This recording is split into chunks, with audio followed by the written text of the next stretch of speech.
How did Ho Chi Minh's agrarian policies compare with Mao Zedong's in China? Have you ever wondered how major communist leaders approached agrarian reform in their countries? Let's take a closer look at Ho Chi Minh's policies in Vietnam and Mao Zedong's in China.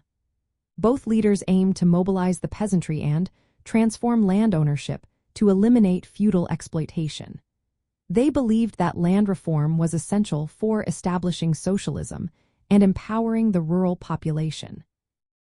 Ho Chi Minh and Mao Zedong recognized that the peasantry was the backbone of their revolutionary movements. In both Vietnam and China, the majority of people lived in rural areas, making land reform a key focus. Their policies aimed to dismantle the landlord class and redistribute land to poor peasants, encouraging them to support communist governance. In North Vietnam, Ho Chi Minh's land reform in the early 1950s was influenced by the Chinese Communist Party's model. Chinese advisors played a significant role in shaping his campaign. Ho Chi Minh's approach involved mass mobilization and political education to encourage peasants to seize land from landlords. By 1956, nearly 10 million peasants had received land, and the Communist Party strengthened its presence in rural communes. However, Ho Chi Minh's land reform was not without its challenges. There were serious errors, including violent excesses and wrongful executions, which Ho Chi Minh himself acknowledged. Later, Vietnam experimented with collectivization of agriculture, but rice production stagnated. This led to reforms in the 1980s and 1990s that allowed farmers more autonomy and land use rights, which significantly boosted agricultural output. On the other hand, Mao Zedong's land reform began in the late 1940s and was marked by a more radical and often violent class struggle. Mao's policies included widespread executions of landlords and a strong emphasis on creating collective farms and people's communes. His approach aimed to fully socialize agriculture, leading to significant social upheaval.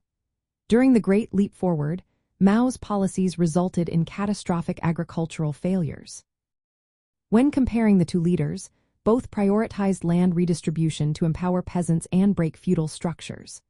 However, Mao's approach was generally more radical, involving larger-scale collectivization.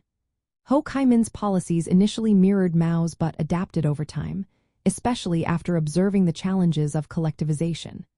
Vietnam's land reform was more cautious and included corrections to policy mistakes, while China's was more ideologically driven. Ho Chi Minh's policies demonstrated the importance of combining land redistribution with political organization and education. This approach helped build a sustainable rural base for socialism. The Vietnamese experience showed that allowing some degree of individual land rights within a socialist framework could improve agricultural productivity. In contrast, Mao's experience highlighted the risks of rigid collectivization without regard to local conditions, which led to severe consequences. Both leaders' agrarian policies were essential steps in advancing the socialist revolution by empowering the peasantry and dismantling feudal exploitation. Each adapted their strategies to their country's specific historical and social context, shaping the course of their respective revolutions.